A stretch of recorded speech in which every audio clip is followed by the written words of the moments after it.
Shalom, selamat malam saudara-saudari terkasih. Bersama saya Silviana.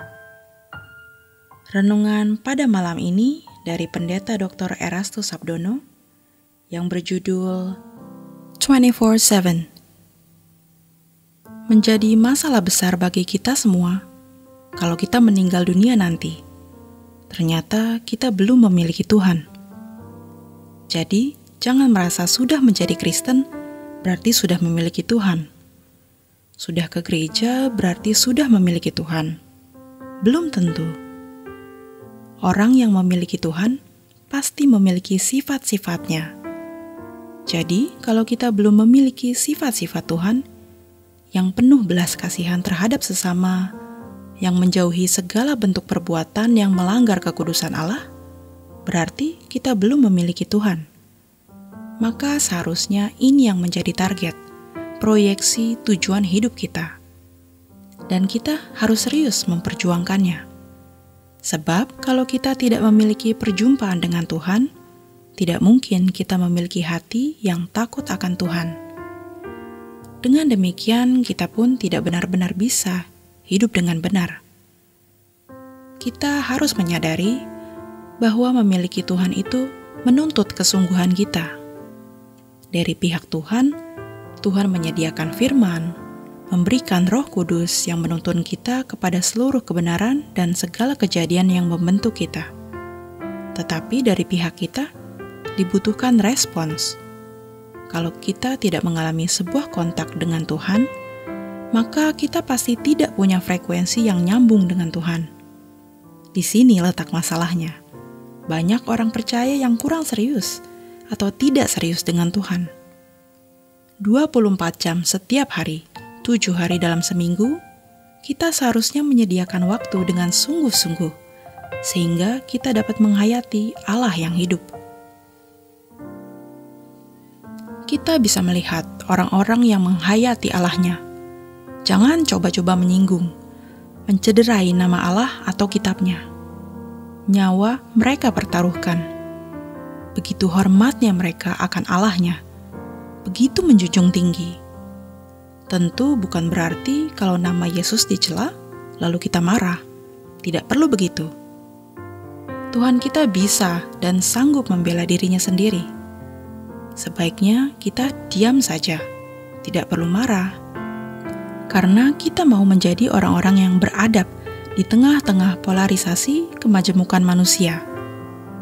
Maka, jangan sampai kita meninggal dunia, kita tidak diperkenan masuk ke dalam kerajaan surga. Jangan anggap ringan atau sepele. Jangan main-main.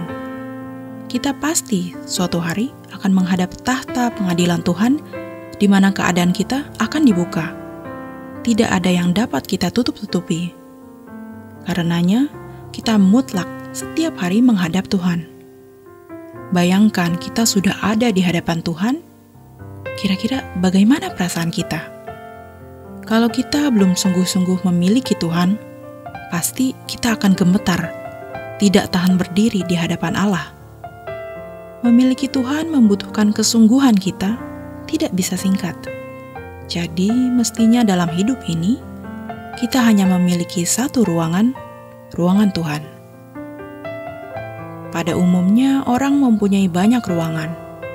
Ruangan bisnis, keluarga, hobi, karir, studi, dan lain sebagainya.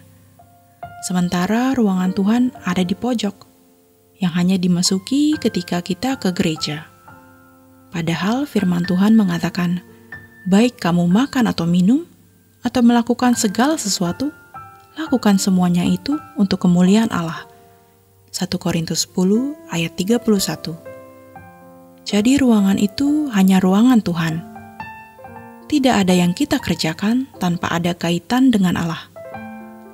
Kalau kita studi dan berprestasi, hal itu supaya kita memiliki keahlian sehingga mendapat pekerjaan. Dengan bekerja, kita punya uang untuk membalas kebaikan orang tua, menolong sesama, dan mendukung pekerjaan Tuhan. Kalau ruangan kita hanya untuk Tuhan, kita akan jauh dari perbuatan salah dan perbuatan yang melanggar kesucian Tuhan. Jadi, kita harus sungguh-sungguh berurusan dengan Tuhan sebagai sesuatu yang kita pandang segalanya. Sejatinya hidup ini memang hanya untuk berurusan dengan Tuhan.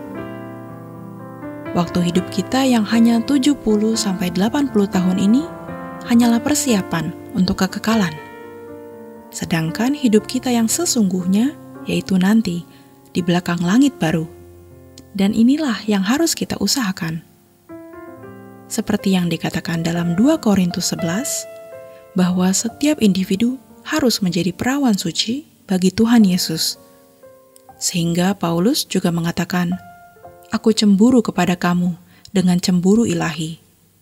Bukan cemburu dalam arti atau pengertian umum. Kalau fokus jemaat bukan kepada Tuhan, berarti sebuah ketidaksetiaan. Bisa dikatakan percabulan atau perselingkuhan rohani. Hal inilah yang menimbulkan cemburu. Mengapa bisa begitu? Karena ketertarikan jemaat lebih kepada dunia. Hal ini bukan berarti salah kalau kita nonton, pergi bertamasya. Tetapi apakah porsi yang kita sediakan untuk Tuhan sudah memadai? Kalau kita bertemu dengan Tuhan, maka kita akan melihat kemuliaan, keagungan Tuhan, dan dahsyatnya kekekalan.